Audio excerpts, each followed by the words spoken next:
Going. We're live in 3, 2, 1. Good evening, San Diego, and this is the top news tonight. I don't want to be Veronica Corningstone. You don't want to be Veronica Corningstone? Good evening, San Diego. I'm Ron Burgundy, and these are your top stories. No? Okay, no. Fine. Well, hey, I'm glad you're here. Thanks for being here. Happy Wednesday evening to you. It's 8 p.m. Central Standard Time, which means this is the coolest place in the world to hang out because you're here. That's the truth. So we have got all kinds of things to talk about tonight. We actually have yet another subject I wanted to talk about, and that is algae-eating fish or entities. Algae-eating entities. That's what we're going to be talking about tonight. Josh says it's Thursday morning here. Well, rock on, Josh. Morning. I'm glad. You must be somewhere out there. Over the pond somewhere? In the land of Europe. I'm just guessing. Maybe not. I could be totally wrong. But so, yeah, that's what we're going to be talking about tonight. We have a giveaway that I want to do tonight. Something completely different. And it is going to be different. So we've got something that we have never given away before. That's this stuff right here. You see it right off camera? Oh, we have it. There's two things. Here, listen. Ready? One of them comes in a bag. Sounds fun. But I don't think you're going to guess it. So that's the thing. Billy John got engaged last week. Congratulations. What? How cool is Congratulations. that? That's a pretty awesome thing. Cool. When's the date, right? Isn't that something? As soon as you get engaged, I was asking, okay, when are you getting married? I'm like, dude, we just got engaged like 2 days ago. We got to figure the situation out. You know, don't pressure me, bro. So that's awesome. So we're doing the giveaway. We're going to be talking about algae-eating things tonight. And, yeah, so it's a very busy week in the land of Primetime Aquatics because we're still breaking down part of the fish room, and we're making more progress. So that's a good thing. We had a swap last weekend. Yeah. And that was a great swap. So for those of you who were at the swap, thank you so much for being there because it was a very, very busy time for us this past Sunday. And then I will be at the Keystone Clash. So been looking forward to that now for a number of months. It seems like it's been forever since I mentioned it. The first time, because I think it was back in January or February of this year, where I said, hey, I'm going to be at the Keystone Clash. Never been there before and hope to see you there. And now here it is. It's just a couple days away. It's Wednesday. The thing is Friday and Saturday. The Keystone Clash is. And I leave tomorrow. So things just got real, bro. That's for sure. And then next weekend, not this coming weekend, but the following one on the 1st is the Quad City Swap. Cool. The weekend after that, I believe, is the 7th, the Saturday the 7th. I believe that's the Greenwater Swap.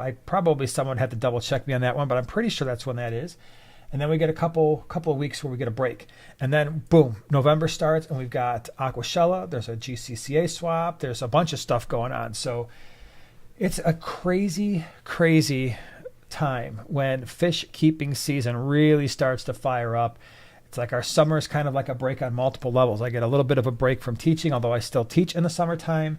The swap schedule kind of gets reduced, and then it's like, wham, right back to full on craziness. How cool is that? So that's the story there of where we're going to be. Videos that have been out and about this week on Sunday on this channel, Primetime Aquatics. I don't even remember. Oh, I did the centerpiece fish. It's hard. I mean, it's Wednesday. Sunday was so long ago. I did the centerpiece fish for a 125-gallon tank. Even if you don't have a 125 now, you might as well check it out because someday you may have a 125. And these same centerpiece fish could be great for a 125 or greater. So maybe you're just skipping right over the 125. Like, yeah, I went right to the 220. Sweet. You still have some options there for you. Check that video out. Today on The Smallscape, your channel, what did you do? I did talked about some things that can totally derail your scape, and you all shared them with me, and I agreed with a number of them, so I thought it was kind of fun. It was a fun video. It was a fun video, and I watched it. Did I watched it during office hours. It was a long one, too. Yeah, it was a long one. I was surprised because I was like, oh, sometimes when it's like just over 10 minutes, I'm just like, oh, I'm sorry it's so long. But yeah. Video's got to be as long as it's got to be to get the point across, I think. I knew you'd say that too. You know? Yeah. And the nice thing is about as we're redoing the one side of the fish room to make it more of a gallery, one of the things I said is that on the other side, there's still going to be tons of improvements happening. And that's one of them, that rummy nose Rasbora tank. Hypothetically. You now also have the 40-gallon breeder that we used to call the angelfish tank that is going to be getting some updates. Yeah. Mm-hmm. And you want to know something exciting?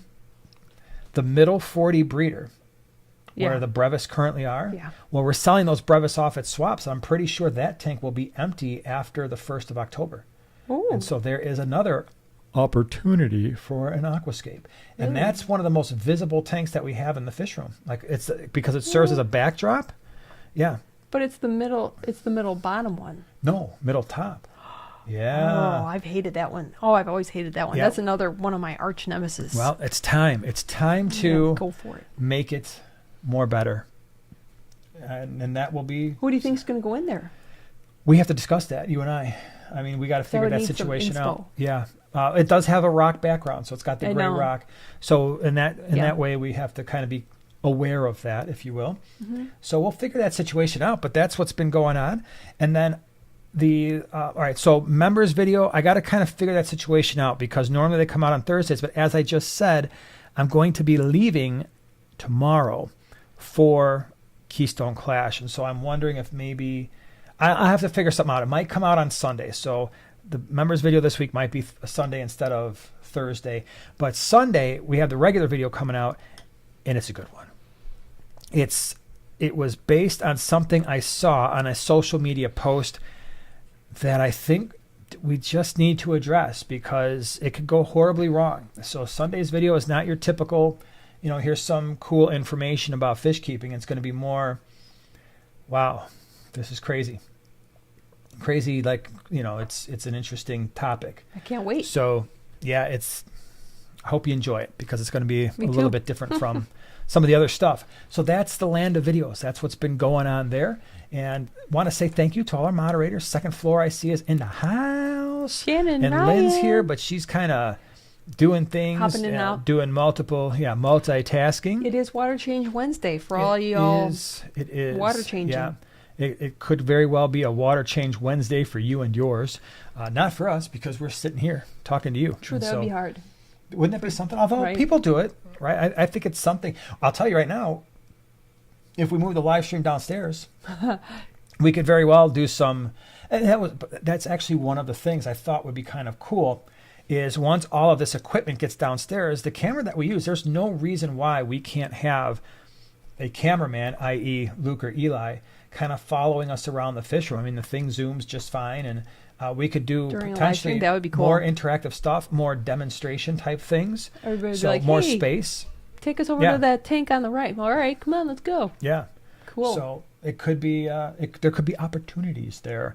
So we'll have to see how that works out. And you should hurry up and vacate this area. Oh my gosh, I'm trying. I really am. I mean, but I said from the start this was going to be a rest of the year project, and in my mind I say that, and then in my heart I want it to be a 3-week project, and then reality kicks in. It's like, oh, we're going to be out of town for 3 days, or I'm going to be out of town and I can't get anything done, and then there's another week, and we're making progress. It's just I would prefer to just go at it and be like 5 days, everything's broken down, and then 2 weeks later everything's built back up again.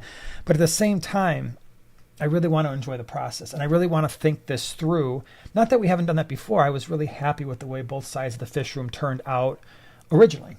Right? I mean, if you look at the videos, I like that backdrop. I really do. That's why it was hard to break that down. It was hard to come to that decision. But at the same time, I know if we plan this out properly and we get that more airy gallery type feel that we're looking for, where there's more seating, and it could be a really cool thing as well. And so I'm looking forward to that as we progress. So anyway, algae eaters of the algae. What spawned this topic is obviously was what we've been doing more and more of is the poll that came out yesterday. Can you bring the poll up? Because I don't know where it is right now in terms of votes. Oh, yeah. Let's see here. And by the way, I'm just going to warn you now. We literally got back into the house 10 minutes before this live stream was supposed to go up. So 20 minutes ago, we walked back in. We are season ticket holders of the Schaumburg Boomers, our favorite sports team. And they held an end of the season dinner. And basically, it was nonstop sodium. So chicken wings and all kind of like salty Little pretzel potatoes and biscuit pretzel things. bites. And They're then called pretzel bites. whatever, pretzel bites. They were salty pretzel bites, which were really good. And then the main meal was, what was it? Was it Well, a they prime said it was rib? prime rib, but it's Yeah. like a roast beef. It was prime. And No, it was then prime chicken, rib. Yeah, so everything was really salty. asparagus. So Yum, yum. if I'm I was pretty hitting excited. the water extra hard today in the live stream, it's because I'm pretty Community. sure I'm going to have the meat sweats going on here the rest of the night. Oh, boy. All right, let's see here. All right, it so the does, poll. It Going back automatically to the poll. updates, right? Yes, it does. So can I see the poll so I can speak? Wait, I wanna see where my vote is. Did you see what she just did? She was like, hands off Well, at my least- electronic device. At least my pick isn't the very bottom, so I'm happy about that. Okay, so let me see here. Let me look at the poll. So the question was, what is your go-to algae eater? And I gave 4 options, and plus, of course, choose something else. We had the bristlenose, we had the mystery snail, we had otocinclus, and a mono shrimp. I tried to pick things that were very different. And I don't think any of this really is surprising to me. All right, or the last poll that we did, I was quite surprised by the results in some ways, but the lowest was something else, and we'll talk about that in a minute. But of the options, mystery snail was 13%. We had the Amano shrimp coming in at 16. We had the otocinclus at 21, and then the bristlenose at 38%. So Yeah. almost 40% for you mathematicians out there. And I don't think I'm surprised by that very much. And of course, there were tons and tons of comments for other things. And so I wanted to just take a few minutes, and we will get into your questions. And like I said before, we do have a giveaway a little bit later on. So we're going to do those other things too. But I wanted to take a few minutes and talk about different types of algae eaters and things to think about as you're choosing them, because there's multiple things to consider, right? And you and I were talking about it. We were talking about it on the way home from our Schaumburg Boomers dinner. And one of the things, so what were some of the considerations before we even get into the specific algae eaters? What were some of the things that we talked about? Tank size. Absolutely. So this question that I asked is very much dependent on the size of the aquarium that you're dealing with. What else? Well, who else is in the tank? Tank mates, most definitely. So you got tank size, tank mates. Wow. And you brought up a really good one, and I would have eventually probably thought of it, but you thought of it right away. Now, can you rethink of it? You mentioned it as part of your aquarium and what you wanted to put in there and why. Because it's the kind of algae. Oh, yes. Yeah. Yes. So that's something else to consider too. Not all algae is the same. So you might pick a certain type of algae eater, and it's the exact wrong type of algae eater for the types of algae that you're dealing with in your aquarium.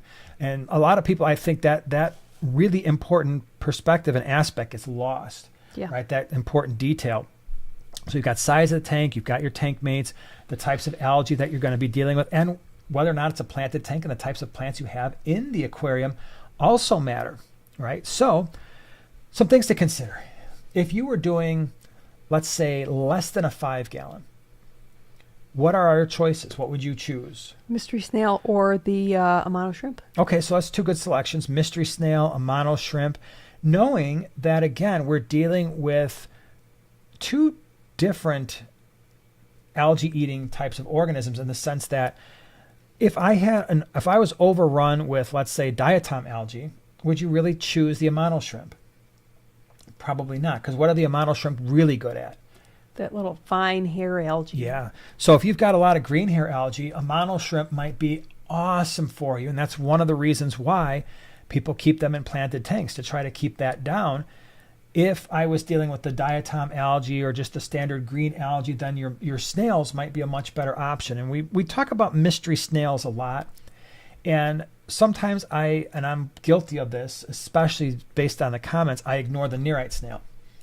Oh, yeah. But Yeah. I do that for I don't know about a very good reason, but for a reason nonetheless. Because you're mean.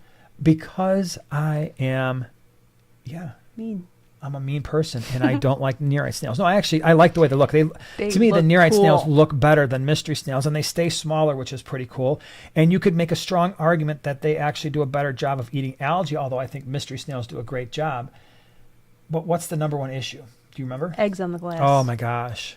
And for those who have kept nearite snails, those little white hard dots that really are just going to stick around forever and ever and ever. And they're not going to hatch because the nearite snails need brackish water in order to actually hatch out. So they leave these little hard white dots all over the or all over the glass, all over your decorations, the wood, the rocks. And you're like, oh my gosh, and you're over there trying to scrape them off. And not a lot of fish really eat those hardened little eggs. So I don't necessarily like that. And that's the reason why I tend to go with the mystery snails. Now, the advantage, of course, in nearite snails is, like I said, none of those eggs are going to hatch. And so you're not going to be overrun with snails, where mystery snails, they can leave a mighty large clutch of eggs just above the water line. And if you don't notice that, you could very well have 40, 50, 60 mystery snails. Surprise, and you're like, surprise. What are all of these? Your little baby mystery snails.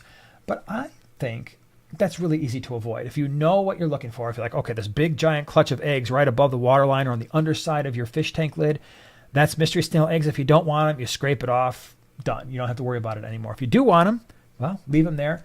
Make sure that they stay moist throughout their entire time before they hatch, and you're going to be in good shape. So definitely like the snails for 5 gallons and under. The Amano shrimp can work. Somebody asked, are Amano shrimp hardy?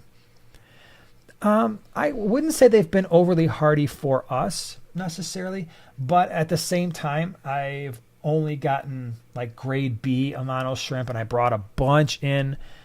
They were fine, but they weren't necessarily like totally awesome. And so we're working on something right now. We're going to get some much better Amano shrimp in the near future. Yeah.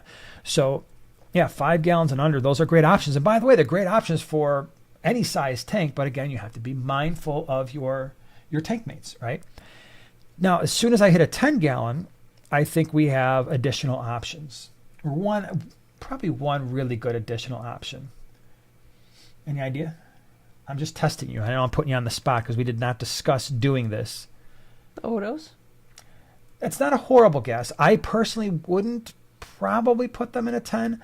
Not because they're not, the size works out just fine. Well, yeah, they're very active. But if I were keeping Odos, and Steel Waves just nailed it, but if I were keeping Odos, I would prefer them in like a 20 gallon or larger, just because if I were keeping Odos, I'd want 15 or 20 of them. Oh, wow. And in a 10 gallon, really? Yeah, they really like to be in groups, and the larger the groups, the better. Oh, I didn't know that they needed that many. Yeah. Oh, well, and how big do they get? They stay small, right? Yeah, they're going to be under 2 inches usually, so. And we don't, inch and a we half. never keep them. Well, and there's a good reason why.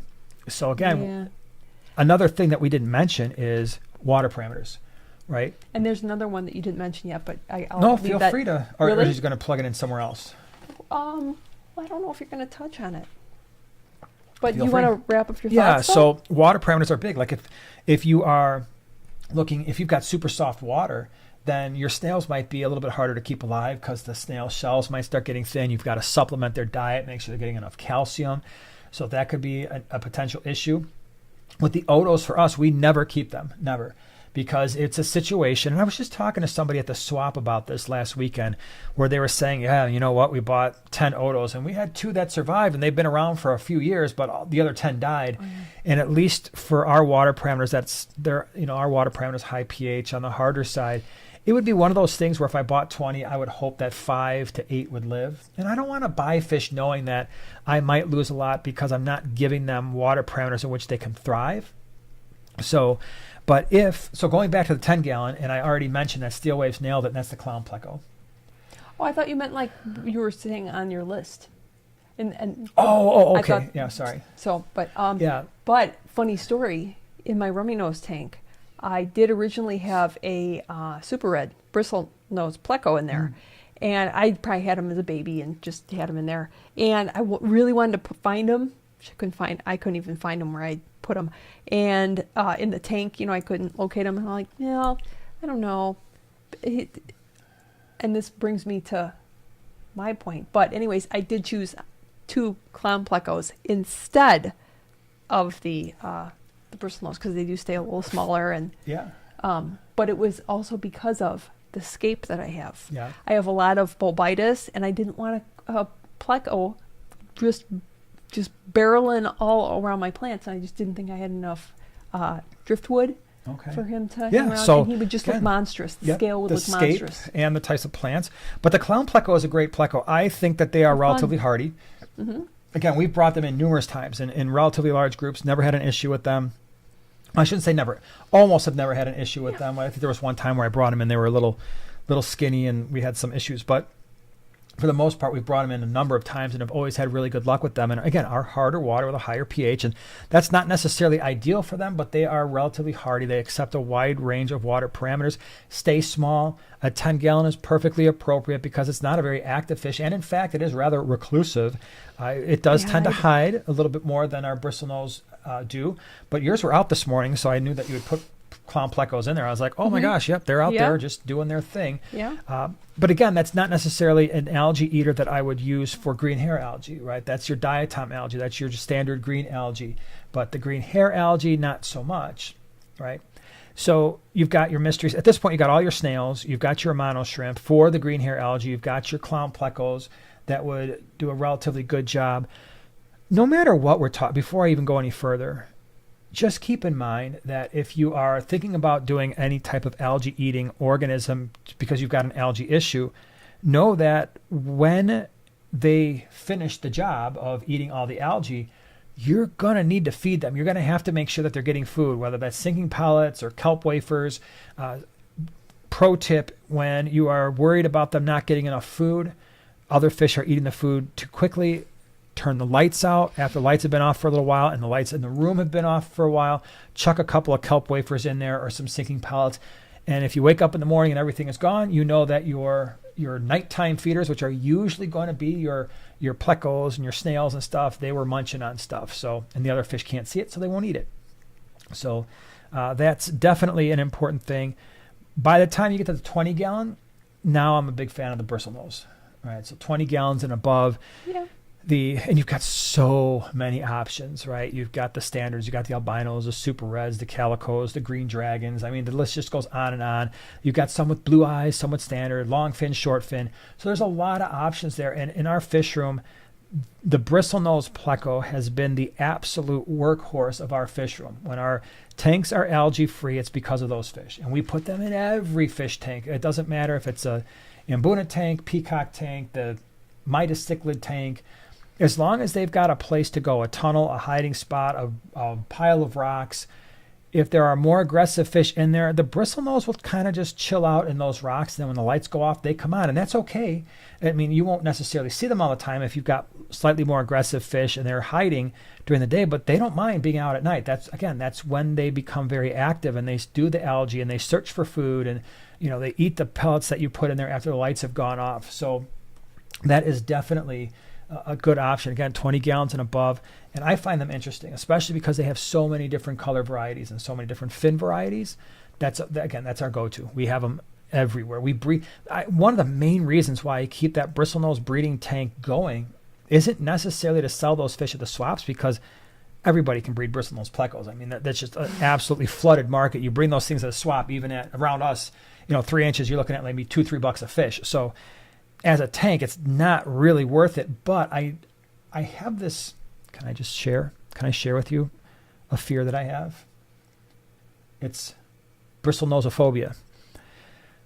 I said it out loud. I've never said this out loud before. You're afraid of Bristlenose? No, it's the exact opposite. Bristleноsophobia, for those of you who are not familiar, it hasn't quite made it into the latest psychology textbooks. It's not in the dictionary. No, but it will be now because I'm coming clean. I've suffered from bristleноsophobia for many years, and I'm just now coming to terms with it. And the way I've dealt with it in the past is bristleноsophobia is when you are afraid of not having access to endless numbers of Bristlenose plecos. Yeah. I've admitted it to everybody in the world. And so because I have this fear, I keep the 40-gallon breeder going. And right now, I think I have maybe 30 or 40 Bristlenose plecos in there, and the smallest ones are about an inch. And even though every other fish tank in the fish room has what I would consider to be at least a minimal number of appropriate Bristlenose plecos in the tank, the idea that I would never be able to add another one, like to a quarantine tank or something like that, it scares me. Thus the phobia. I get it. Do you understand? Yeah, I do. So now bristleноsophobia is a thing, and I hope that none of you ever suffer from it. If you do, set up a tank with some caves, get a male and a female, feed them a bunch, and you two will have fry, and you'll be able to deal with it. You will be all set. You will have a nice dirty tank. Huh? Get it? Because they're just messy. Oh, they are messy. Yeah. You know, can I It's say something Bristlenose about that? pleco humor. Yeah. Let me. Can I just point something out? Because a lot of people say that. They say it about mystery snails too. It's like, oh, the bristlenose pleco and the mystery snail are just poop machines. They're worthless.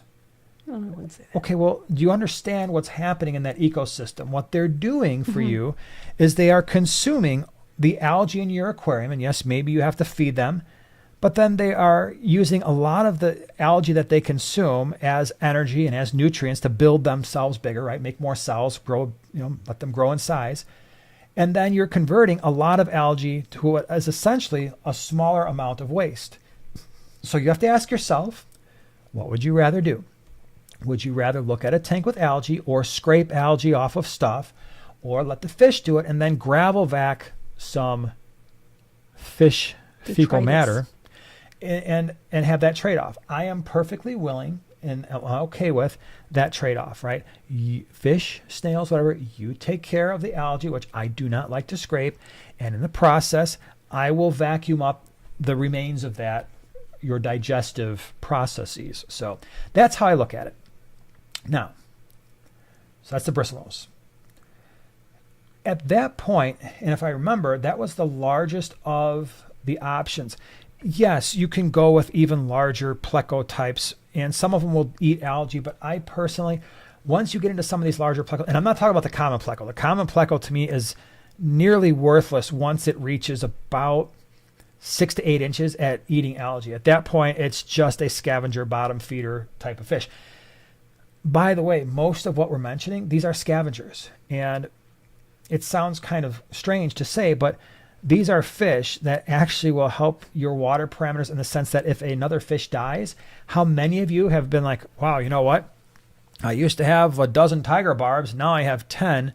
What happened to the other 2? Well, maybe they died and your bristlenose plecos or your other scavenger fish did what they do. And that is they consumed the fish that were once living, and now you don't see them anymore.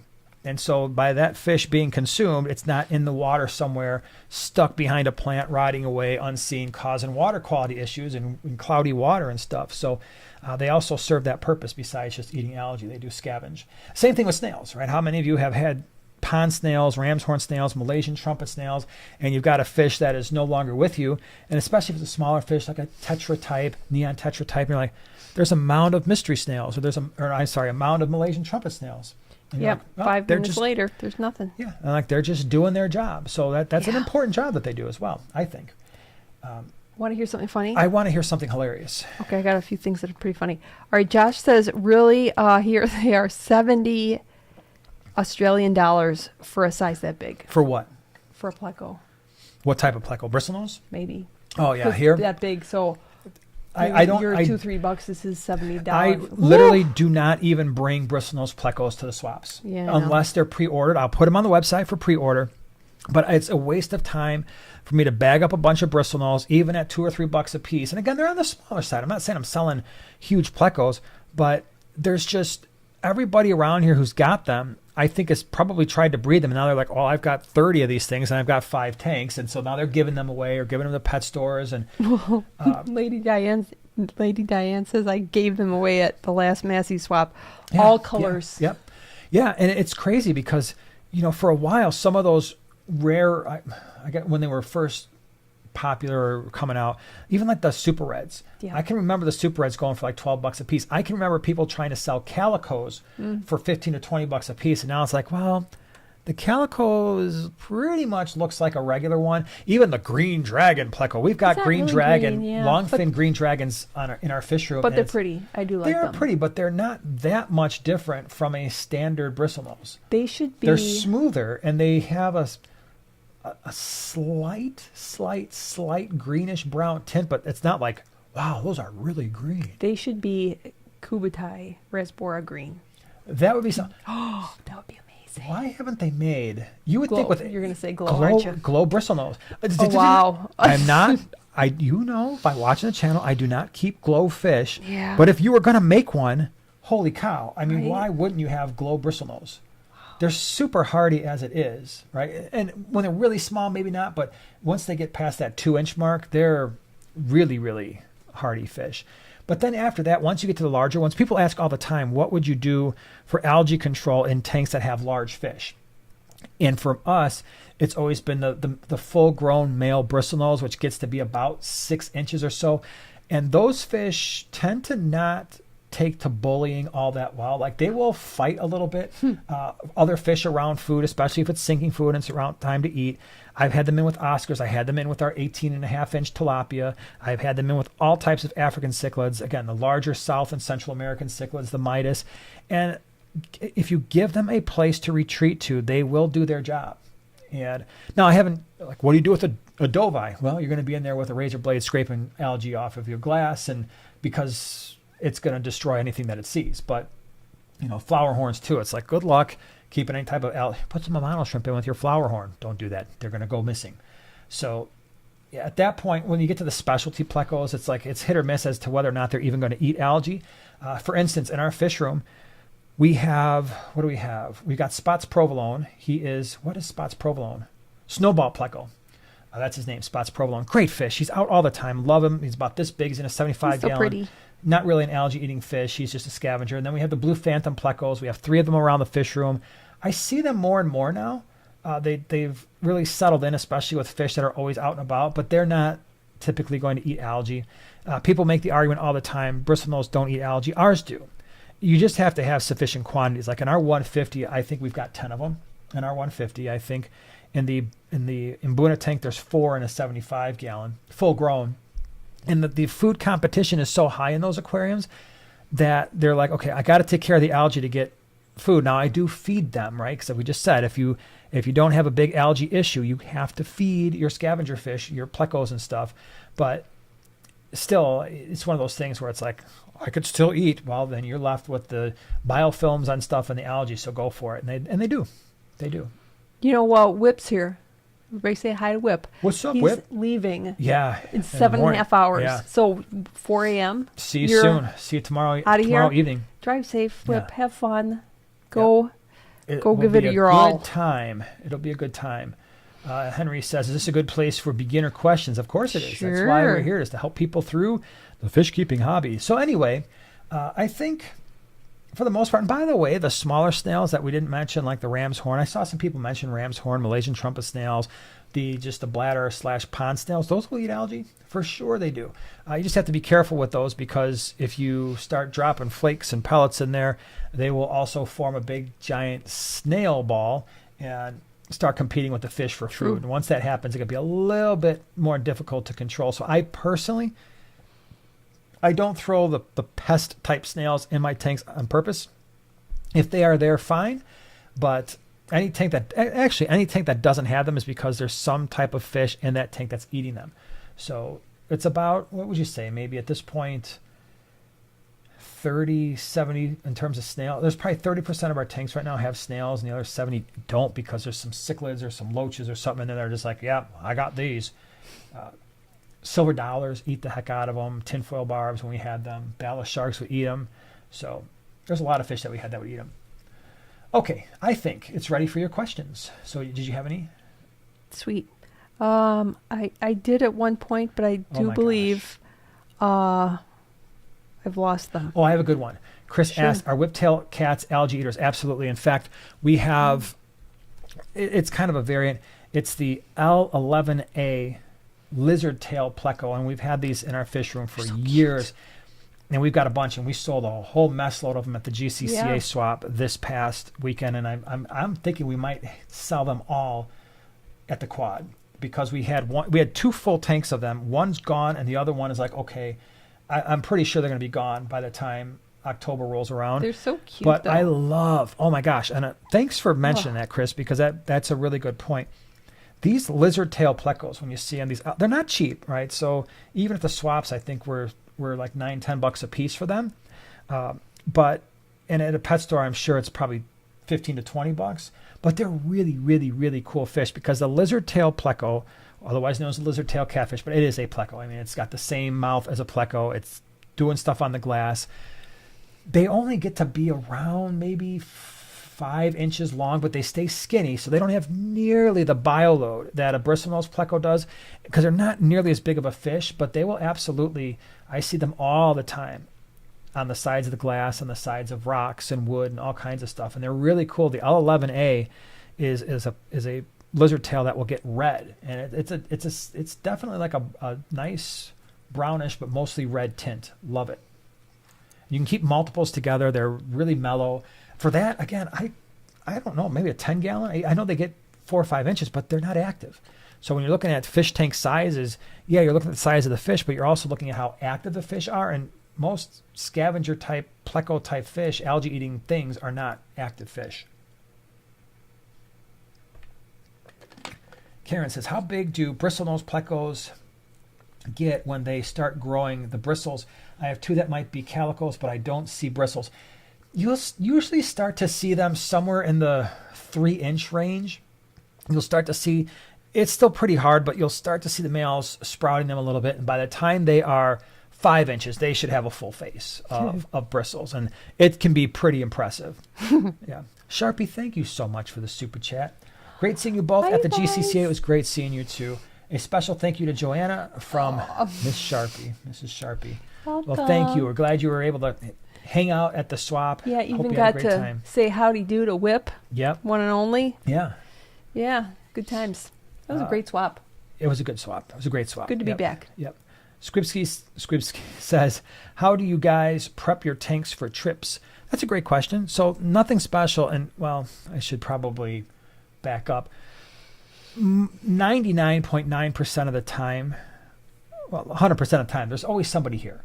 So I don't recall a time where we've just left and nobody's here, because historically with 80 tanks, someone's got to be here. Dogs. So yeah. Even with, let's just say the boys come with us and they're the ones that are doing the tank maintenance, and then we've got other people here feeding the fish, and like I said, they're always here.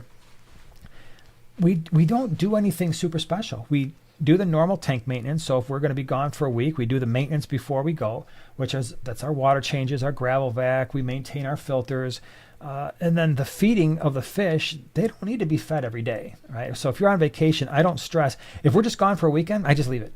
They don't need to be fed. At least for the fish that we're keeping. If you're keeping goldfish or something like that, maybe that would be a better idea to feed them. But I don't have a problem not feeding fish for a couple days, 2 or 3 days. If we're going to be gone for, like, let's say a week, I definitely want somebody feeding the fish like every other day, once a day. And that doesn't have to be crazy amounts.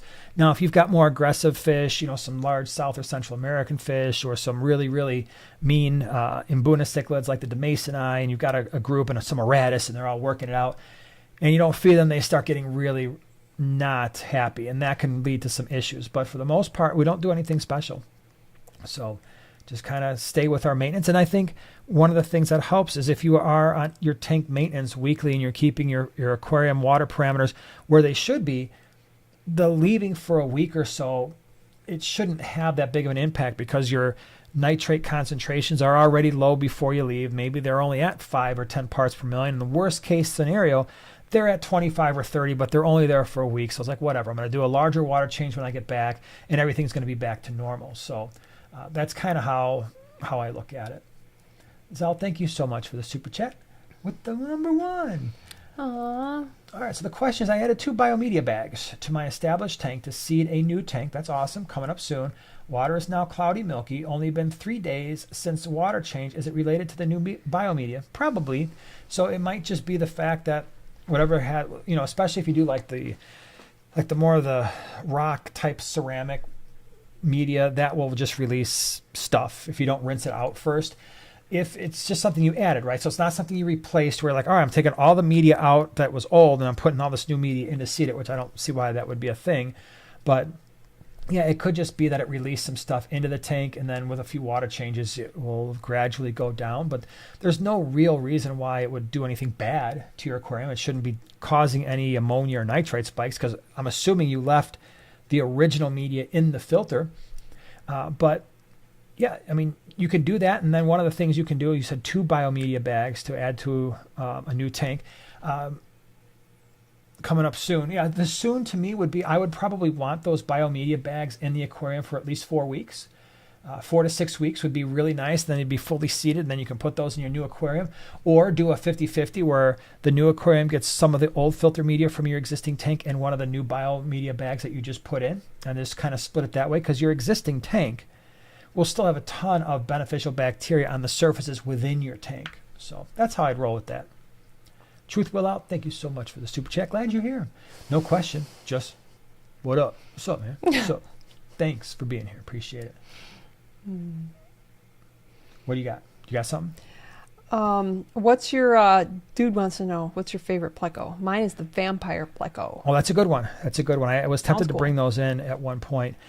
I was just thinking before you answer, if you had a fish that you wanted to dress up, like, you dress up little dogs and stuff, like chihuahuas, like when I had my little chihuahua, Burbert, I would dress him up, put on his rain jacket, put on his little puffer coat, he had a little nightshirt. That's Burbert. Anyways, don't you think a pleco would be the most fun to dress up? I do. Would it, though? Yes. I don't know about that. I think an Yes, Oscar would 'cause- be pretty funny, too, because an Oscar, you could put him in a dog outfit. See, plecos, I would give a lot of, like, capes. He could be But Zorro. they don't move around. Yeah, they do. Plecos don't move around. Well, I mean, they would look like they were sleeping in, like, hoods and stuff. That and, could very well be. like, yeah. a little hoodie. Oh my gosh, that'd be so fun. Yeah, Anyways, so you go heard it ahead. here first. The Bristlenose pleco is the What's one your that you favorite pleco?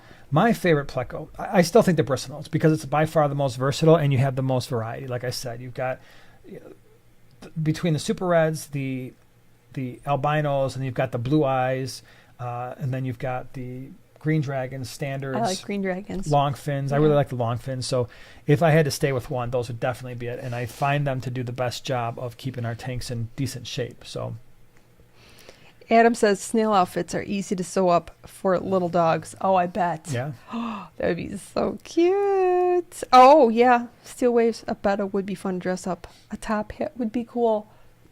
With a little tiny walking stick. You have Okay. to- yeah. Henry says, I have a 10-gallon with 3 platies and a honey gourami, a hang-on back, and a sponge filter. Is the hang-on back causing too much flow for my fish, or do I have too much filtration? So it depends on how large the hang-on back is. If the hang-on back is built for your 10-gallon, so it's maybe pumping out, 40 to 60 gallons per hour, it's probably okay.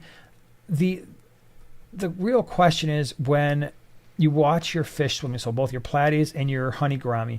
Platies are usually very active. If they're getting into a situation where as they're swimming anywhere near where that filter is and they're constantly being pushed around, it's too much flow, right? Honey gouramis do not like a lot of flow. So if you find your honey gourami especially kind of hiding in a corner or hiding behind some plants or confined to one area of your aquarium, most likely that means, man, it's getting tiring. I can't really fight all of this flow all the time. But if you're watching them and they're just constantly getting blown around, forward, backward, side to side, then your hang-on back is probably putting out too much flow. That's why usually I definitely prefer hang-on back filters that have an adjustable flow, so you can turn it down. The Sea-Chems have that. The Marineland Pros have that. The Aqua Clears do, but it's far less. There's far less control than the previous ones, like the Sea-Chems and the Marineland Pros. I'm forgetting one, at least one. The Forzas have that control as well. And I'm sure there's a couple others that I'm forgetting, but I really like that. As far as the sponge filter goes, again, I generally, in a tank that size, don't use both. I usually just use the hang-on back filter. Sponge filters, for the most part, aren't going to cause too much issues with too much flow because the air bubbles are going straight up, unless you've got a lot of surface agitation and the surface agitation is bouncing around. And now as the fish are getting close to the surface, they're like boom, boom, boom, and they're doing the bounce too. Then that would be too much. But that's what you're looking for. You're looking for your fish, if they are really struggling, they're going to eventually get exhausted, and it's going to impact how they eat. It's going to impact their longevity too. Are you ready for the movie quote? Sure. You should get this because I know you've seen it. Maybe. Fish. Oh, never mind. We know it's from Fish Fan. Don't get along. Okay. What's the movie? You ready? Yeah. There's more to life than macaroni. I have no idea. It's going back in the Wayback Machine. I don't know. It's too bad. You know it? I do. Okay, well then you can say it. Only because I looked it up. Oh, I well, that's looked not it up. fair. I That's know, lame. Because I wanted That's to know lame. if I should know it. Okay. And I don't think I've seen the whole movie, actually, which I'm embarrassed to say. I am. And you're going to be like, what? Okay, so what is it? Well, does anybody want to guess? I'm going to leave time for people to Okay. guess. Leo I 209. want macaroni. What size Marineland Penguin Pro for a 20 gallon? Okay, so what size Marineland Penguin Pro filter for a 20 gallon? Let's see. I think it's got to be the 125, the Marineland Pro 125, I think, because that's pumping out 125 gallons per hour, and so that's getting you right around 5 or 6 turns of your volume per hour. I think they make a 100 that would also work, but I never see the 100 for sale. I always just see the 125. So a 125 should be fine. You could always turn it down a little bit if you're finding that it's just a little bit too much flow. So that's what I would choose. There's some excellent guesses that I could totally see being said in the movie Breakfast Club. No. Moonstruck, Rugrats. I could see that. Tremors. That's a interesting guess. But Whip says, all I know is it better not be served after midnight. Okay. I don't know. Gremlins? Oh, all right. Yes. Well, the only reason why I said that is because every time we go out, like especially to the swaps or any kind of thing, Joanna's sister, when she goes with us, they look very, very, they're twins, and they look very, very similar. And people always ask, wait, there's 2 of you? And I always joke. I'm like, yeah, I left Joanna out at night, and it rained, and she got wet, and now there's 2 of them. So yeah. That's my joke. That's It's my funny joke. every single time. I know. Mm-hmm. I know. Let's see here. Ross Baltimore, thank you so much for being a member. 24 months. Wow, Happy 2 2-year years. anniversary. That's pretty awesome. Thank you for Aw. that. Appreciate it. Scripski says, thank you for the super chat. Well, that's not what he said, but I say it. Thank you for the tips. I've been really nervous leaving the Goldie tank alone for the week. Yeah, I mean, if you have somebody feed them every day, or goldfish, I'd probably want to feed every day or 2 for sure, because they have tiny bellies and they kind of go through stuff pretty fast. So I might try to feed them more often, but yeah, I don't stress too much about it. You know what I think? Now would be a good time for a giveaway. Yay! Yeah, so this giveaway is very different.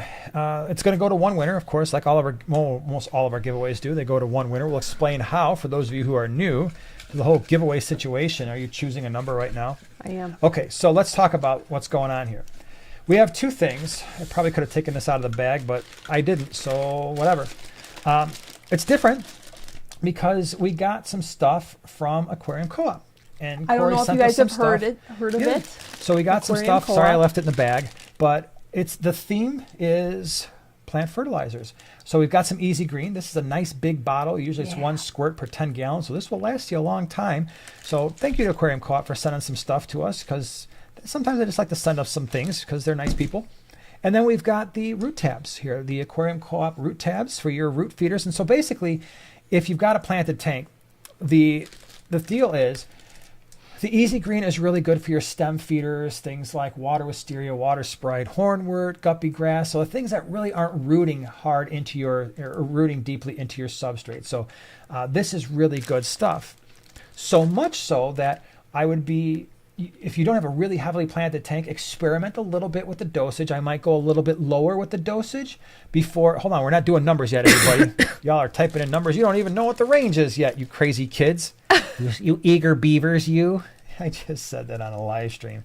I called you a bunch of eager beavers. That's an old school phrase. It is. So anyway, this is great for your stem feeders. And then you've got your Easy Root tabs here. I'm trying to find the front of the thing. There it is. Easy Root tabs. This is really good for all of those plants that are going to be digging into the roots, like your crypts, your sword plants would be. What else? They're going to love them. What other root Bacopa? feeders? Not Java. Jungle Val, some of the vals, right? So you've got the whole shebang there. So big thank you to Aquarium Co-op for sending us some stuff to give to you. They do a lot for the hobby, and I appreciate that. So what the deal is here, can I see what you got going on here? Okay. So we're going to do And make sure that you are in. Wait, Oh, I you got gotta to do be too. in- yeah, all so hold on. messages. You got to be in all messages because sometimes the order gets all jacked up and people And then you're going wonder to like, think man, that I you thought came I was first. first. Yeah. It's like, no. So you got to be, when you go to the live chat thing, you got to be under all messages. At least that's the order that we use. The number is going to be between 10 and 20. Go right now. The first person, by the way, you got to be in the continental United States. 10 and 20 people. Up, done. Done. We're already done. That was quick. Wow. So, yeah, we are already finished. You can stop the whole typing in Boy, of the we don't numbers. even have to do a This- discount double check. Heck no, this was like the world's fastest win. I think it really is. Man. No one has ever done it in the first try, No, someday. but this was pretty close. Beta Aquatics, you were number 20, and you typed in 20, and boom, Sweet. you are P. Diddy done. So don't worry. I mean, I say this all the time. We do lots of giveaways. We're going to have more giveaways in the future, so don't you worry. You will have more opportunities to win. So Beta Aquatics, here's what you have to do. Send us an email, and you're going to send that email to Primetime Giveaway, Singular. and all one word, Primetime Giveaway at yahoo.com. Send us your name and your full mailing address, and Joanna will get this stuff out to you sometime, hopefully in the next week or so. I'm not going to crack my back. Oh, it won't crack. I hate that. But thank you so much for playing the giveaway. And we've got lots more. I mean, like I said, I've got, you can't see it, but trust me, there's a couple boxes worth of stuff that we really want to make sure that you guys get. So, because it's going to be awesome. We got all kinds of awesome things. I saw, hold on, before all the numbers, Leo209, thank you for the super chat. Really appreciate it. If you can choose from Penguin Pro or Title, and why? That's a great question. So, the Penguin Pro and the Title. So, the Title is the Seachem series. Now, I like them both. And I know it's not popular to say. It just seems like, you know, there are people who get their, it's like, I like the iPhone or I like the Galaxy. And then every other phone is irrelevant. It's kind of like AquaClear or the Title series. And then the Penguins, or the Marine Lands kind of get like this offshoot sort of thing. I do like them. Here's my criteria. All right, so you kind of know where I'm coming from when we're talking about hang-on-back filters. I really, really, really like hang-on-back filters that have an internal impeller and motor. And I like them for a number of reasons. Reason number one is they tend to be very quiet. So you're not hearing that motor going outside of the tank. Two, I love the fact that if there is an internal motor and the motor is submerged in the water, they are self-priming, which means you don't have to fill up the back of the hang-on-back filter for suction to occur. That's especially important. I mean, some of you probably have gotten little tiny blips in your electrical service, and all of a sudden, that's just enough for your hang-on-back filters or whatever to lose suction, and now they're just grinding. You hear that, and you're like, oh, great, my filter's not running. That doesn't happen with the Marineland Pros. It doesn't happen with the Seachem Titles. They both have that, so they're both really cool. They're not the only filters that have that. The Aquarium Quiet Flow, I actually like that filter too. I know, again, these are not like, oh, these aren't the high-end filters. These are lower-end filters. I don't think they are. I think they all have run very well for us. So I put them in. I mean, I have the old Marineland Penguin. What are they? The 350s? Not 350s. Maybe they are 350s, right? Because they went 450, 375. Yeah, 350s. For like, I don't even know at this point, 15, 20 years. And they're not necessarily the quietest anymore. And they don't look good anymore. And those little stupid wheels stop spinning after about day 2. But they still run. And if I've got an issue, I go in my box of old hang-on-back filters and I yank out those old Marineland Penguin, not the Pro Series, just the regular ones, plop that sucker on, fill it with water, and it just goes. So it's hard to complain about a filter that can do that 15, 20 years later. To answer your question, there are advantages and disadvantages of both. So for the Seachem Title line, I don't like the Seachem Title 35. I'm going to tell you that right now. Unless you've got a 20 long, or like the low boys like we have, the fact that there is no intake tube drives me insane. The intake is actually part of the motor housing, but it's too far up. So if you've got, even though it pushes the volume for a 20 gallon, like a standard 20 gallon or a 29, you can't use it for one of those tanks because it's sucking water like 4 inches from the top of the tank and dumping it out right in front of it. It's just a stupid thing. So I really don't like the Title 35, but I love the Title 55s, the 75s, and the 110s, and we've got them all in our fish room. I really enjoy them. I think they do a good job. They have the internal motors. They have been all those filters. I've never had one go down. I've never had one flood out the back of the filter. I've never had one stop working. And they've been out for a while now. So I do like them. The other complaint that some people have is the tidal line. And I would get rid of this feature immediately. In fact, I did an entire video of the Seachem tidal line. I was very honest, just like I'm being now. The surface skimmer is a pointless gimmick that I wish they would get rid of because it causes so many problems and it is 100% unnecessary in freshwater fish keeping, which is probably 90% of the people who are going to use hang-on back filters are using them for fresh water. And you have a surface skimmer there that gets clogged with duckweed. And then if your water level goes low, the thing is grinding and it's making all kinds of noise. Like, it's like, what the heck is going on? Is there an earthquake? No, that's my Seachem tidal. The tank's a little bit low on water. Now the surface skimmer is sucking air. So I really hate that feature. And I don't think it really adds any benefit.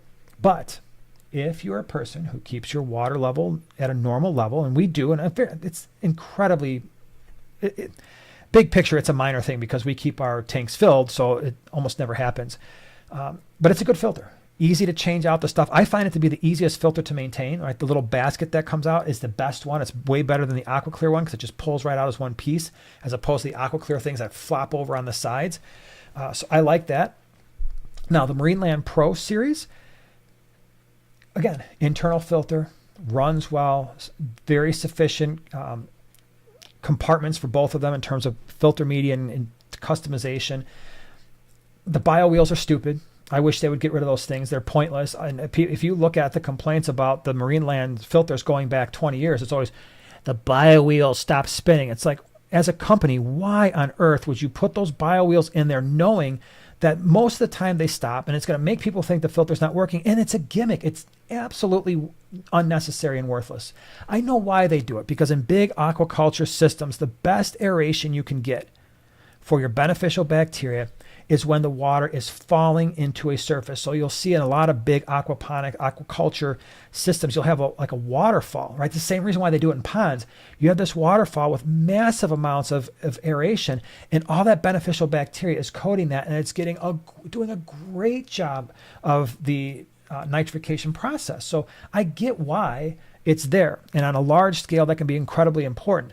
On a small scale, like what we're talking about in an aquarium, that bio wheel's not doing anything. So my point is, if you ever buy the Marineland Pros or the old Penguins and that bio wheel stops spinning, don't worry about it. Just let it sit there and not spin. It is not doing anything super beneficial. It's not harming anything, but it's not doing anything beneficial really either in the large scheme of things. Love the fact that it's quiet. Love the fact that it has been problem-free for us.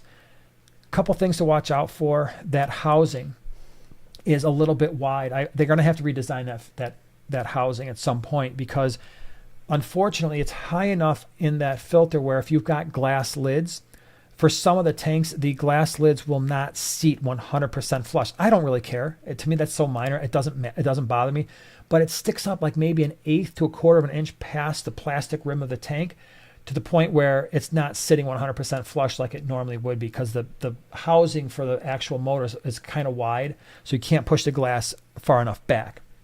Again, very minor thing for me.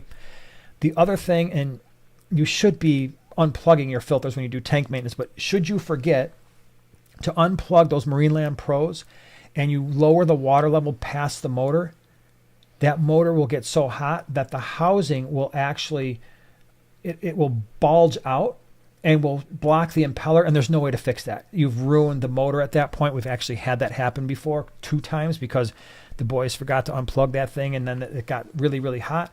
The actual plastic expands. It expands in all directions. I'm like, what the heck is this? And then it deforms the entire internal part of the motor, and the impeller cannot spin. It's garbage at that point. So, but I really like it because as long as you don't do that, it runs well. The other thing to consider is the intake on the Marineland Pros. If you ever have to gain access to the impeller, like you want to do some cleaning or something like that, and you take that piece off, sometimes it can be hard to snap back on completely securely. So, but they're both good. I say all these things and it makes it sound like they're garbage or something. It's the filters that we use. Those are our go-to filters. Every filter has an issue, and I could go on about the Aqueons. I could go on about the AquaClears and talk about those, but that's the deal with those bad boys. So I know that was a long answer, but Yeah.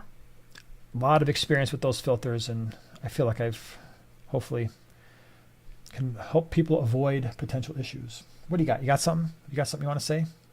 Or are you just so enthralled with my answer that you couldn't read I'm anything? reeling from your answer. All I know is thanks, BC Dolphin. Really appreciate the super chat. Good evening to you both. Well, good evening to you. Thank you. What's your thought about adding a pair of apistos to a standard 20-gallon with 6 coolie loaches, 10 green cubitae, and 2 nearite snails? I say go for it. I think that'd be awesome. I don't know 100% about the nearite snails, if they'll pick at them or anything, because some apistos will mess with snails a little bit, but I really like the combo. They won't mess with the cubitae? No? Those full-grown green cubitae are too big. And they're going to be upper mid-water, where the apistos are always going to, not always, in the rocks. They're a third down. Lurking. And they're not going to, I don't think they would mess with the green cubitae. I think that'd be cool. I think you would have a really cool centerpiece option. Now, well, the one thing is if you're talking about a pair, a breeding pair, and they do wind up breeding, one of two things is inevitably going to happen. Either the green cubitae are going to do what a lot of smaller fish do, and that is be an opportunistic predator and just like pow, pow, pow, pow, pow, and try to pick off the fry. They will be somewhat successful. They're not going to eat a bunch of fry because the green cubitae are small, but so are apisto fry are tiny when they first emerge from the cave. So they will possibly pick off some of your fry. The other thing to consider is if your apistos are in fact guarding the fry, they might be a little bit harder on anything that approaches them, like the coolie loaches and stuff like that, and the green cubitae. But for the most part, I think it would work out. I remember now. Today is something very, very special. Today is Sharpie Aquatics anniversary, 37 years today. Wow, and he said that they were going to try to pop by tonight, but it was their anniversary. Now I remember because I actually wrote it down. Wow, look and at you. I did, yeah. And there you go. Happy anniversary. Happy anniversary. That's really cool. 37 more. Wow, 37. Wow. Leo 209. So the 125 would be perfect for a 20 gallon. Yeah, I think it would be. And you can, like I said, you can always adjust it down. That's the cool thing. And again, both of those filters have a very nice adjustable flow, and I mean really good, where there's a big difference between its lowest flow and going full on. And that's the entire lineup is awesome at that.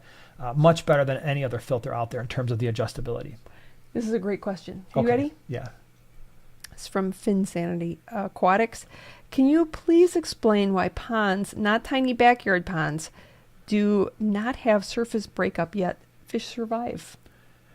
That's a great question. So first, a lot of them do, right? So that's why you'll see the big water things in the center, like the water features, because that's doing an amazing.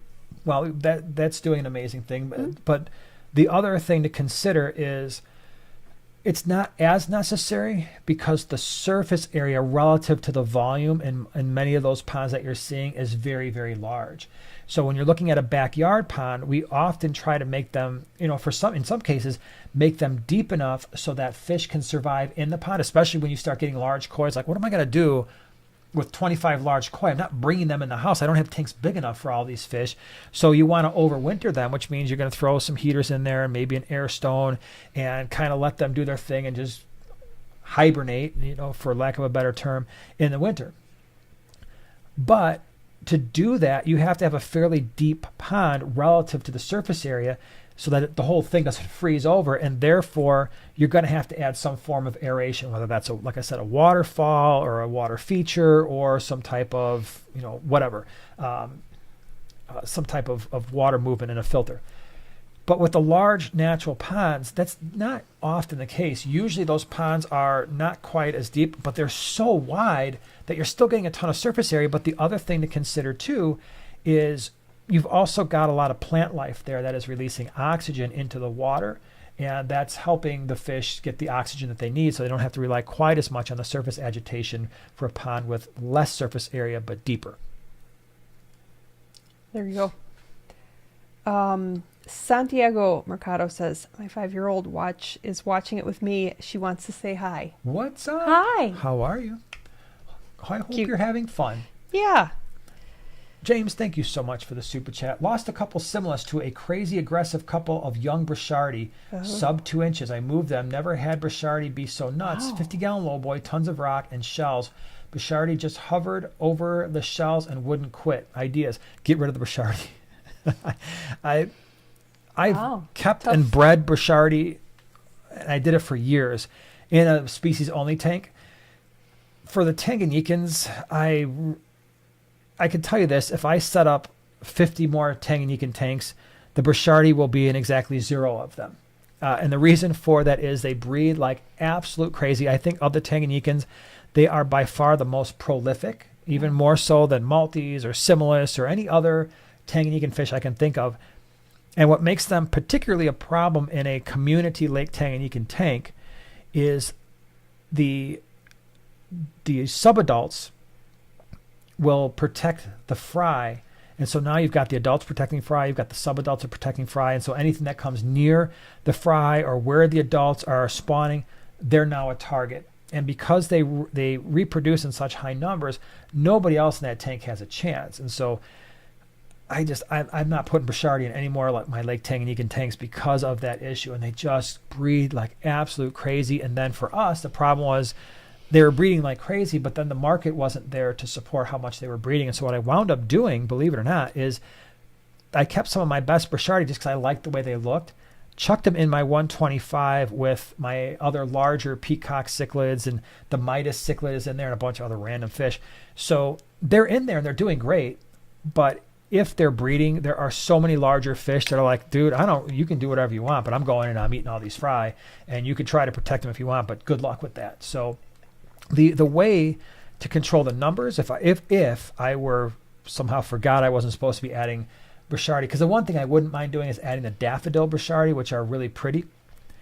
The way that I would deal with that is I would probably put in some compressiceps or some Calvus cichlids that would go in there and absolutely deal with the fry situation, and they would not necessarily be afraid of the adults or the subadults, because what's interesting about the Calvus in particular and the compressiceps too is they're a flattened type of fish, but their scales are razor sharp, and so when other fish try to bite on them or attack them, they really regret it. So they have that protective mechanism, and they're hunters. So yeah.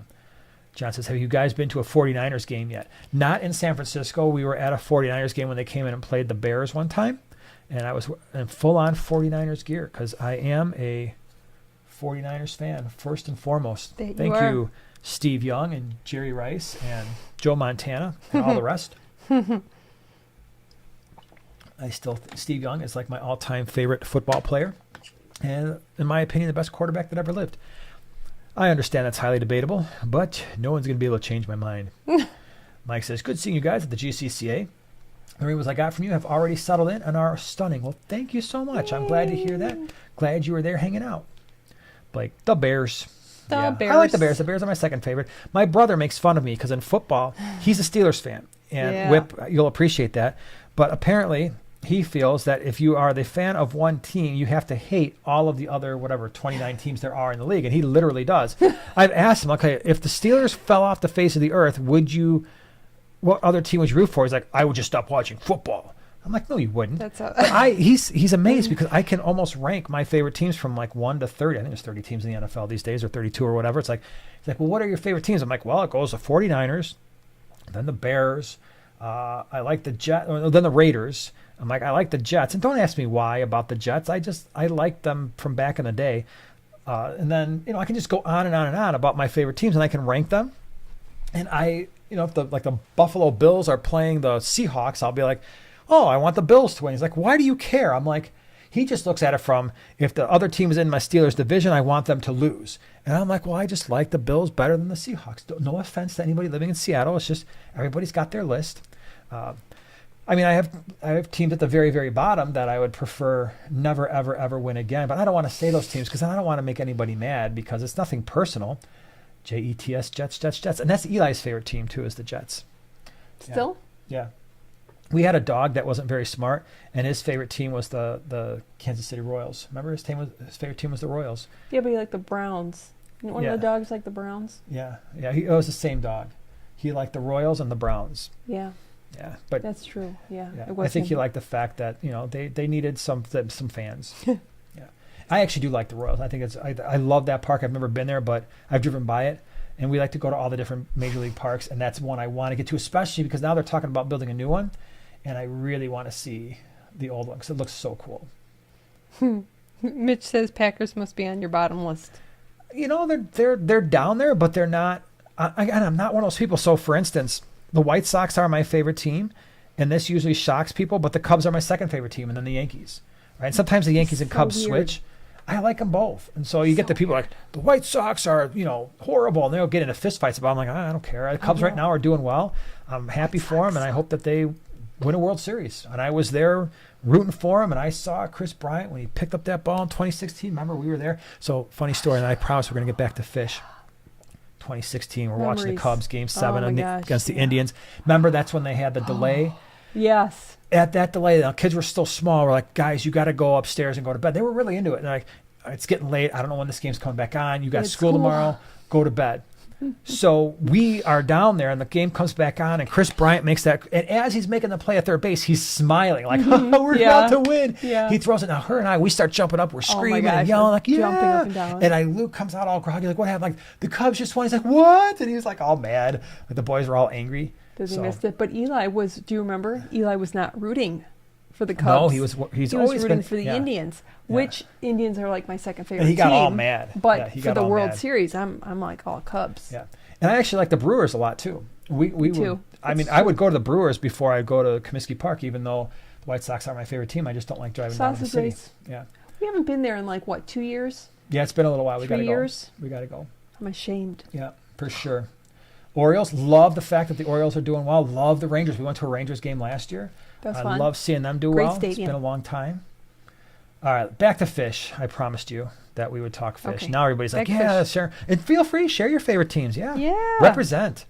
Absolutely. But I love seeing teams that haven't won in a while, just kind of, especially if they've been bad. Like, I'd love to see in football, maybe like the Browns, the Bengals. Well, the Bengals have always been pretty decent. They always come close to making the playoffs, if not make the playoffs. But the poor Browns, that would be nice. Actually, the Jets, it's not funny. It's actually really sad. But they get Aaron Rodgers, and I'm thinking they're all excited. We got Aaron Rodgers, even though he's like 1,000 years old, and he's half of what he used to be. Yeah. And he lasts one play. Yeah. One play. Do you think I've he's never seen really that in my life. injured? Oh, did you see the video? I saw a clip. The video made me sick to my stomach. I saw one clip, and I didn't know if that was the time, but like your Yes, leg you shouldn't see- actually, it that shouldn't- angle is not Well, and correct. it shouldn't click. Like, you could see when the Really? Achilles gave, and it was like, oh, that's nasty. But what's with the dude that projected that to happen? I don't know about any of that. Conspiracy theory. Yeah, it's probably aliens. Is that real Aaron Rodgers, or No, is it? it's a an Aaron clone? Rodgers alien. So Fish Hunter says, I know it's not fish related. Oh, your beard always looks awesome. Do you care for it yourself? If so, what's your routine? I actually have a beard servant, and the beard servant comes in every day and does the beard This servant is thing. comb. Actually, I do it all myself. There's nothing special about it. I don't put anything in it. I trim it myself. The secret that I've learned is you take a brush, and she hates it when I do this. Oh my But gosh! a it's the brush, not a worst. comb, a brush, and you brush everything up. And it'll stick your beard out like this. It'll look like an idiot, okay? I look like a moron. I love walking into the bedroom and be like, what's up? And she freaks out every time I do it because it's just like, So looks like a flying creepy. saucer on my face. But you comb it all up. Once you and then see it, you can't unsee yeah. it. And then you take the brush and you gently brush it all down. At least for me, that's how I do my thing. And then I just use a clippers, and I just kind of just like that. But it takes, I mean, I've been doing it now for years. But there have been times where if you don't have a steady hand and you're like, oh man, now I got to trim it a little shorter. So you have to be in the zone though. I mean, don't do this when you're tired. Don't do it when you're in a bad mood. Don't do it when you're in a hurry. When you're going to trim your beard, your goatee, your mustache, you got to be relaxed, and you got to have a steady hand and just be patient. If you don't feel yourself being patient, now is not the time to be messing around, right? Are you done? Patience in fish keeping, patience in facial hair grooming. Yeah, I am done. Yeah. Okay, it's back. Okay, back to fish. Oh my gosh, a lot of people shared their thoughts on sports here. Let's see here. Jared's got a question, though. My 20-gallon community got ammonia nitrite spike. Well, that stinks. Sorry that happened. Won't cycle. Added 5 times Fritzheim 7 to eat the ammonia, but won't a water change take away too much ammonia for beneficial bacteria to consume? No. Sorry, hold on. First of all, you're saying 20-gallon community, so I'm assuming there's fish in there, right? If there are no fish in there, I would let that ammonia, just generally speaking, if you've set up a new tank and you've got an ammonia or nitrite spike with no fish in it, let it go. What do you care? It's not hurting anything. Let it go. Put your Fritzheim 7 in there. Let the beneficial bacteria bring all that down and just let it roll. I would not do a single water change in that tank, right? That's the whole point of the beneficial bacteria. So if you wind up with an ammonia or nitrite spike with nothing in there, no inhabitants other than plants, and plants are fine, let it roll. If you've got fish in there, and I'm assuming you do because you said community, and you've got this spike, now you're saying, but it won't cycle. So was it not cycled before? And you're like, uh-oh, I better add the Fritzheim 7. There's 2 products and just for general knowledge.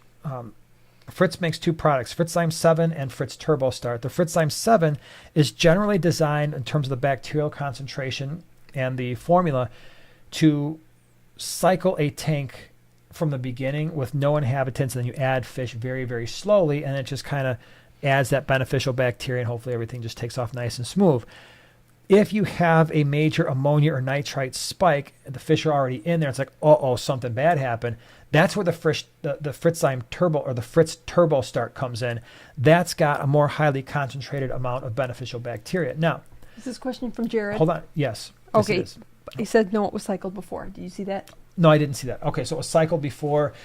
Could it be something where maybe we added more fish than the current load could handle, in which case it's going to take some time, but do the water changes. That's fine. If you're having a problem, do the water changes. The beneficial bacteria are not in the water. I know you pour the solution in. I know a lot of people think that it's in the water, like, oh, I'll just transfer some water from my existing tank into my new one, and then I'll have the bacteria. The bacteria are connected to surfaces, so when you pour that solution in there, the microbes that are in the water eventually get caught up in the filter media like they're supposed to, or they will get caught up on the surfaces and start forming a biofilm and attach to those surfaces, and that's where they're doing their nitrification process. So you can do water changes and you don't have to worry about beneficial bacteria. If you've got a spike and let's say it's, I don't know, 2 parts per million, and you bring it down to 1 part per million, there should be no parts per million in the water. So if you're bringing it down to closer to 0, that's fine. Your beneficial bacteria will still have the ammonia coming directly from the fish that are inhabiting the tank, and they'll just eventually keep in line with that, and your beneficial bacteria will grow to the level in which they're needed. But water change that stuff, keep your Fritzheim 7 going, and then that's how I would roll with it. Blake says, love the shirt, and yellow thank tang you. is his favorite saltwater fish. Well, cool. It is a sweet shirt. And I love this shirt. Yeah, they should I don't totally like give them away, sell them, do something, because it's a sweet shirt. I Yeah. should wear mine.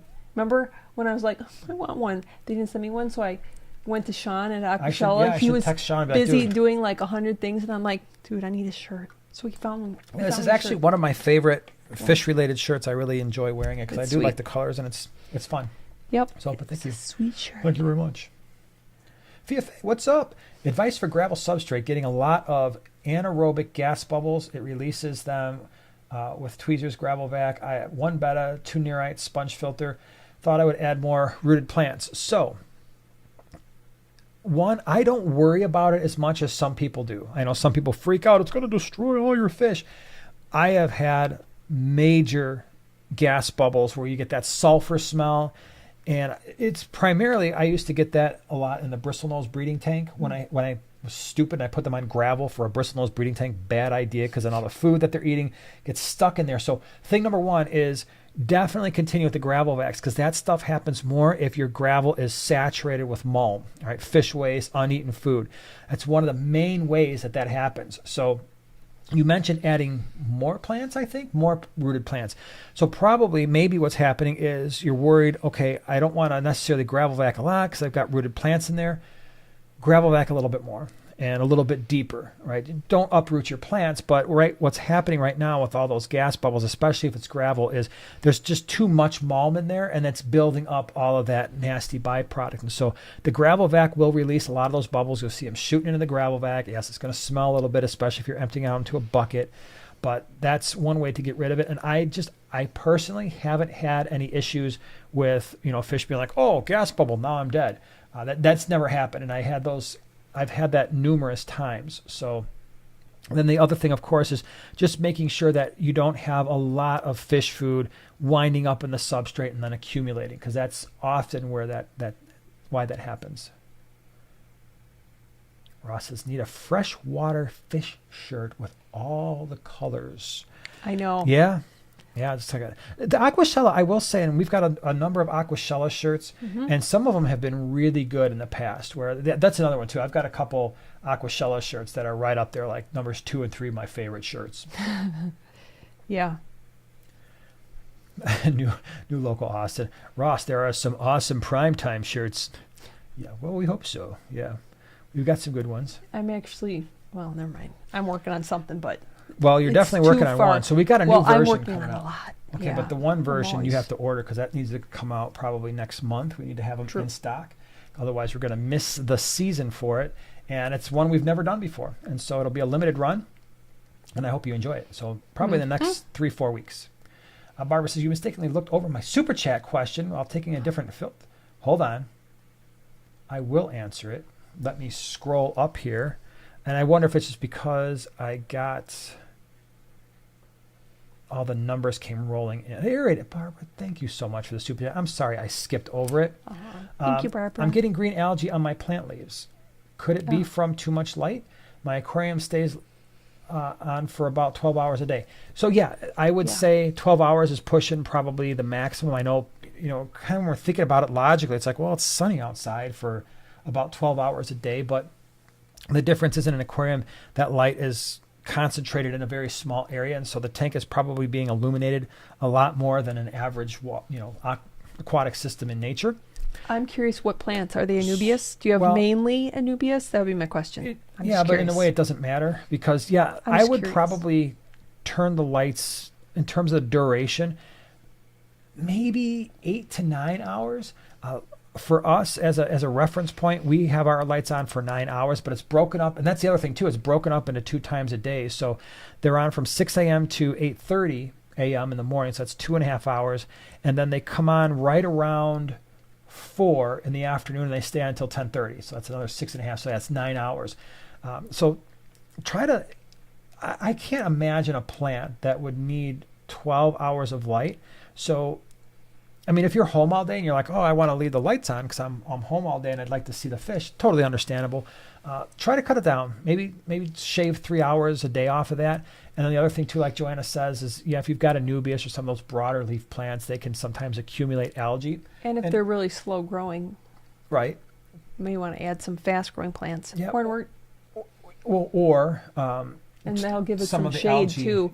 If you have floating plants, good point. Yeah. Or hornwort on the top, that'll give. If you do have like anubias low level, low light plants, they'll probably appreciate that too. Even duckweed will block a lot of light. Even duckweed. I mean, this tank right behind my head, it's actually got a fair amount of duckweed, and it just brings the light down a little bit, but. Definitely, I would cut back for sure, unless you've got some plants that absolutely are just desperately needing high light. But 9 hours is usually pretty good. And then you can also consider, depending on the type of plants that you have, can you put otosynchus in there to try to take care of some of that? Well, it's green algae, not green hair algae. Yeah, so like the otosynchus, or if you've got thicker leaf plants, your mystery nearite snails might work out just fine. And again, even with the anubias and crypts and stuff, we put Bristlenose in those tanks. They leave them alone. They don't do anything to those plants. I wouldn't do it if I had sword plants or something like that, because that's a thinner leaf plant, and that sometimes doesn't go so well. Okay, let me see here.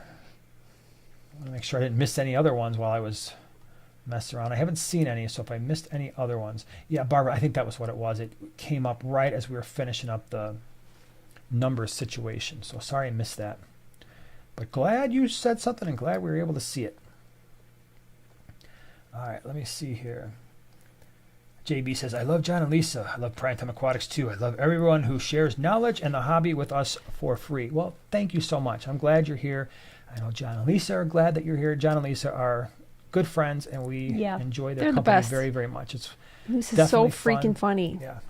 She's so funny. One of the reasons why we like going to all the aqua shells and stuff, we all get to meet up and hang out. And it's an interesting thing because from a creator perspective, everybody gets along really well for the most part. I mean, it's one of the reasons why I think a lot of people like to go to those things is we get to see John and Lisa and Corey and Zenzo and James and Ed and Carrie and Taylor's there. And just all kinds of people. And it's fun. It's really fun. Mm-hmm. Yeah. Hey, Jay Oliver, is he going to Florida? Yeah, that's a good question. I don't know. I think he would. I think he'll be there. He better I think he'll be there. Let's see here. Samuel, do you guys believe in the no water change tank where you just add lots of plants? Wow. This will probably be the last question I answer. It's a doozy. Yes and no. And I've done we did a live stream, I think about this at one point. I've done videos on when to do water changes, and I still stand by every single thing I said in that video.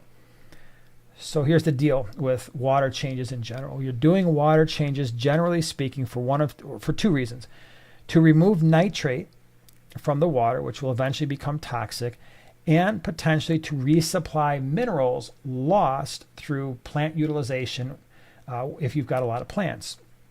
So there are tanks where we do very, very, very little water changes. And I always mention the 4 behind us. I think in the entire time they've been set up, you've water changed maybe 30% twice the entire time. And that was really just to kind of gravel back some of the mulm on the bottom. Mm-hmm. But they didn't need it because of the nitrates, because if you look at these tanks, there's so many plants in here relative to the stocking levels that I basically just topped them off. And then by doing that, they're also using the minerals. And if the plants started looking bad, I would probably do a water change, not because the nitrates are high, but because maybe they're missing essential minerals.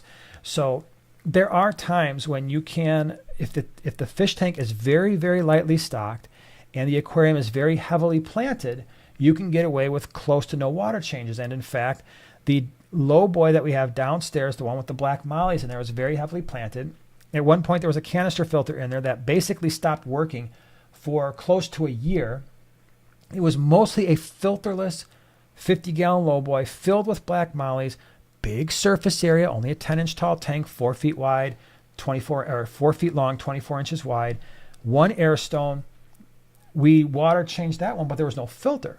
So that can work, but it needs very specific requirements, and the requirements are lightly stocked, tons of plants.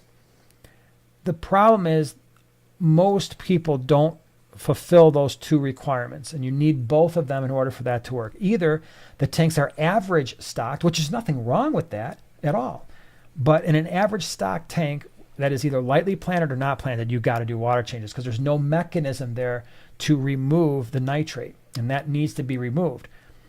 The one thing where I don't want to say this, the anoxic trend that's been going on lately it's unnecessary in my opinion, because if you can create an ecosystem that has plenty of plants, they're going to outcompete the bacteria to do the nitrogen cycle anyway. So that's probably a video I'm going to have to, where I will address that as well. We talk about that all the time in microbiology. We talk about the nitrogen cycle completely, both nitrification and denitrification. So that's a topic for another time. But the water change thing, it can be okay, but you have to meet very specific requirements. And I would say 90% of fish keepers do not meet those requirements. And that's the issue. That's the issue when people put those videos out and say, you don't have to water change your aquarium ever again. You got to be so careful about how you present that. And I think most people do. I think most people who say that know. They back it up. Yeah, they back it up. But I think a lot of viewers don't hear that. They just hear, I don't have to do water change as long as I got some plants. That's not true. I mean, I've been to LRB's fish room before. I love this fish room when he was in Indianapolis, and it was very, very peaceful. And the tanks were amazing, and it was quiet. There was no big air pumps running. There was really no filtration. But he did an amazing job of appropriately stocking the tanks relative to the amount of plants that he had, and it worked. And he had a lot of volume of water compared to the small number of inhabitants that he had, and they were all low bioload fish. I mean, you're talking about live bearers and shrimp and stuff like that. You can't do that with a tank full of Mbuna cichlids or South American cichlids or Central American cichlids. It's not going to work. You're going to kill all your fish. So you just got to be careful. You have to be careful with the stocking levels. Amit, thank you so much for the super chat. Really appreciate it. Appreciate the little cheering guy. Thank you. That's awesome. Cute. All right, everybody. Well, I think on that note, we're going to end it. And again, I've got a lot more to, we'll have to address that subject in more detail at some point, not just a 5-minute thing because, and I've addressed it before, but, even things like the deeply planted or the deep substrate tanks and all that kind of stuff. We'll definitely have to hit on that because that's an interesting topic for sure from a microbiological perspective, especially. So, all right. Hi, Zen Ginger. Bye, Zen Ginger. We are going to be signing off. Hopefully, I'll see some of you at the Keystone Clash this weekend. Yeah, have fun. Thank Whoever's you going. to our moderators. Thank you for all the super chats. Really appreciate it. Thank you to everybody who asked awesome questions. If I didn't get a chance to answer your question, write it down. Make sure you bring it back next week, and we'll try to make sure that we get them in next week as well. Y'all have a great weekend, and we'll see you next week. Bye, everybody. Bye-bye.